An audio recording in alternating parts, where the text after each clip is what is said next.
गेटे ताला मेरे दाबिते अनड़ श्रमिकरा। सप्ताहेर प्रथम दिनेई अचलाबस्था हुगली चुचुड़ा पौरसभाय। सोमवार सकाले गेटे ताला लागिए कर्मबिरतिते बसेছেন पौरसभार अस्थायी कर्मचारीरा।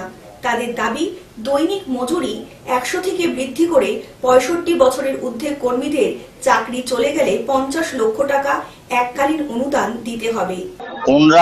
আমরা বোর্ড মিটিং এও ডেপুটেশন দিয়েছিলাম, তাতেও বলেছিলাম যে আমাদের আজকে বোর্ড মিটিং এ কি হয় না হয়, আমাদের সম্বন্ধে কি আলোচনা হয় সেইটা আমাদের একটু জানাবেন। ওনারাও তাতে সবাই যারা কাউন্সিলর এবং চেয়ারম্যান বা সিআইসি ছিল তারাও দাবি আমাদের ওই কথাটা মেনেছিল। তারাও বলেছিল যে হ্যাঁ আমরা তোমাদের জানাবো বোর্ড মিটিং এর পরে। আমরা 5টা অবধি অপেক্ষা করেছি। 5টা অবধি আমরা যখন কোনো কিছু সুরাহা পাইনি তখন দেখছি যে 5টার সময় চেয়ারম্যান এই গেট থেকে বেরিয়ে এই গেট দিয়ে বেরিয়ে যাচ্ছিল, তখন আমরা ওনাকে ঘিরে ধরেছি। বিগত মিটিং এ দাবিগুলি উঠলেও উত্তেজনা শুরু হয়। বিশাল পুলিশ বাহিনী মোতায়েন করে পরিস্থিতি নিয়ন্ত্রণ করা হয়। অন্যদিকে শ্রমিক সংগঠন জানিয়েছিলেন তাদের দাবি মানা না হলে তারা আন্দোলনে নামবেন।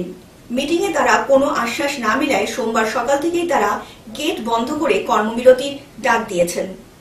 কাজগুলো পরিষেবাগুলো গজা মুখ্যমন্ত্রী আমাদের বলেছেন একদিনও, জানেন এখন বাংলা বন্ধ হয় না, একদিনেরও বন্ধ হয় না, কিন্তু বেআইনি ভাবে ঘোষণা করা হবে। কাজ না করলে পাবেন না, যে কাজ বেতন বৃদ্ধি শুধু বেতন স্পেশাল হবে, সেখানে যার সিদ্ধান্ত হবে, কিন্তু অর্থনৈতিক অবস্থা না হলে কেউ কমিট করতে পারবো না আমরা বেতন বৃদ্ধির জন্য। হুগলি থেকে রাজকুমার প্রসাদের রিপোর্ট, গ্লোব নিউজ।